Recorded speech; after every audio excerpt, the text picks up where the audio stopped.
اعوذ باللہ من الشیطان الرجیم بسم اللہ الرحمن الرحیم السلام علیکم ورحمۃ اللہ وبرکاتہ۔ آج ہم آپ کو امریکی رومن کیتھولک اسکالر کے قبول اسلام کی داستان سنانے والے ہیں۔ میرا نام نوح کیلر ہے۔ میں شمالی مغربی ریاست متحدہ امریکہ کے دیہاتی علاقے میں 1954 میں پیدا ہوا۔ بطور رومن کیتھولک ایک مذہبی گھرانے میں پلا بڑھا۔ میرے بچپن کے زمانے میں چرچ نے میری تمام روحانی ضرورتوں کو پورا کیا۔ میں نے جب کیتھولک یونیورسٹی میں داخلہ لیا تو مذہبی مطالعے میں اضافے کے ساتھ ساتھ اپنے عقیدے کے بارے میں سوالات میرے ذہن میں پیدا ہونا شروع ہوئے۔ 1963 کے ویٹیکن کونسل کے مطابق چرچ کے کوئی مقررہ معیارات نہیں ہیں، اور یہی وجہ ہے کہ کیتھولک کلیسا عبادات اور رسوم میں بھی تبدیلیاں آتی رہتی ہیں۔ چرچ کے پادری کلیسائی قواعد میں نرمی اور لچک کے قائل ہیں، تاہم انہوں نے عام کیتھولک عوام کو اندھیرے میں بھٹکنے کے لیے چھوڑ دیا۔ اللہ کی کتاب انجیل مقدس کی عبرانی سے لاطینی اور لاطینی سے انگریزی میں ترجمہ ہوتے ہوئے بہت کچھ بدل گیا۔ وحی الہی کے الفاظ کی جگہ مختلف زمانوں میں انسانوں نے اپنی سہولیت اور آسانی کے مطابق تبدیلیاں کر ڈالیں، یہاں تک کہ اللہ کے کلام کو موسیقی کا محتاج بنا دیا۔ کلیسائی عبادتوں میں تبدیلی کی ایک اور وجہ عقیدے اور نظریات کی مشکلات بھی تھی۔ مثال کے طور پر تثلیت کا نظریہ، جس کی وضاحت دنیا کی تاریخ میں کوئی شخص نہیں کر سکا، نہ کوئی پادری اور نہ عام آدمی متاثر کن انداز میں اس کی توضیح کرنے میں کامیاب ہو سکا۔ عقیدہ تثلیت کے مطابق اللہ تعالیٰ جنت سے دنیا پر حکمرانی کر رہا ہے اور زمین پر اس کا بیٹا عیسیٰ علیہ السلام جس نے انسانیت کو بچایا، اور مقدس فرشتہ جبرائیل علیہ السلام جس کو ایک سفید فاختہ کے روپ میں پیش کیا جاتا ہے، نسبتاً ایک معمولی کردار کیا۔ مجھے یاد ہے کہ جب میں کسی پریشانی میں مبتلا ہوتا تھا، میں یہ فیصلہ نہیں کر سکتا کہ ان تین میں سے کس سے مدد کی درخواست کروں۔ بالآخر اس نتیجے پر پہنچا کہ اللہ تعالیٰ کو باقی دونوں پر غالب اور حاکم ہونا چاہیے۔ جب تک عیسائی رہا، ان تینوں کے اختیارات میں مساوات کا تصور میرے ذہن میں کبھی نہیں آیا، کیونکہ یہ مساوات میرے کیتھولک عقائد میں ہمیشہ ایک رکاوٹ اور سقیم پیدا کر دیتی تھی۔ چرچ کے بارے میں میری بے اعتقادی کی ایک اور وجہ اس کے اسٹاک اور ٹریڈنگ میں ملوث ہونا تھا۔ بائبل کا میں نے جب بھی مطالعہ کیا، اس کے تضادات نے سوائے پریشانی خیالی کے لیے مجھے کچھ نہ دیا۔ بعد میں جب میں نے عیسائیت کے دوسرے فرقوں مثلاً پروٹسٹنٹ کا مطالعہ کیا تو میری سمجھ میں یہ بات آئی کہ عیسائیت کی اس کمی کو کیسے پورا کیا گیا۔ پروٹسٹنٹ نے اپنے علیحدہ مذہب تخلیق دے لیا، ہر فرقے نے اپنے مطلب کے عقائد پر زور دیا اور باقی کو چھوڑ دیا۔ کیتھولک نے سوائے مذہبی رسومات کی تمام چیزوں کو چھوڑ دیا۔ ظاہر ہے کہ بائبل میں کہیں بھی پوری زندگی کے لیے ہدایت موجود نہیں تھی، اور جو کچھ بھی تھا وہ باہم متضاد تھا۔ جب میں نے کیتھولک یونیورسٹی میں عیسائیت کا گہری سے مطالعہ شروع کیا تو میرے علم میں آیا کہ نئے عہد نامہ اور پرانے عہد نامے کے تضادات نے اصل کتاب کی حقانیت کو ہی شک میں ڈال دیا۔ خود عیسائیت کے ماننے والے اور محققین نے جب اس بارے میں تحقیق شروع کی تو سوائے شک کے اور کچھ حاصل نہ ہوا۔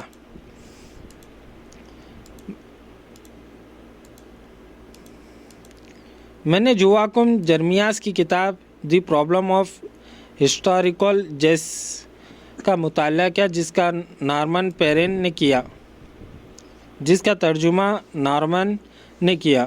جرمیاس اس صدی میں نئے عہد نامے پر بنیاد اسکالر کا درجہ رکھتا ہے۔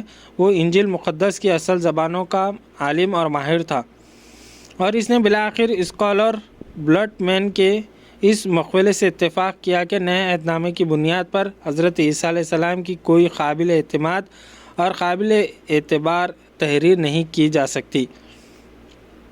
جب عیسائیت کا ایک دوست اسے تسلیم کر لیتا ہے تو عیسائیت کے مخالفین کو جواب دینے کے لیے عیسائیوں کے پاس کون سی دلیل رہ جاتی ہے؟ بائبل اس کے سوا اور کیا ہے کہ اس میں سچ اور حق کو، یعنی اللہ تعالیٰ کی وحی کو انسانوں اور کہانیوں کے ساتھ اس طرح ملا دیا گیا کہ افسانہ اور داستان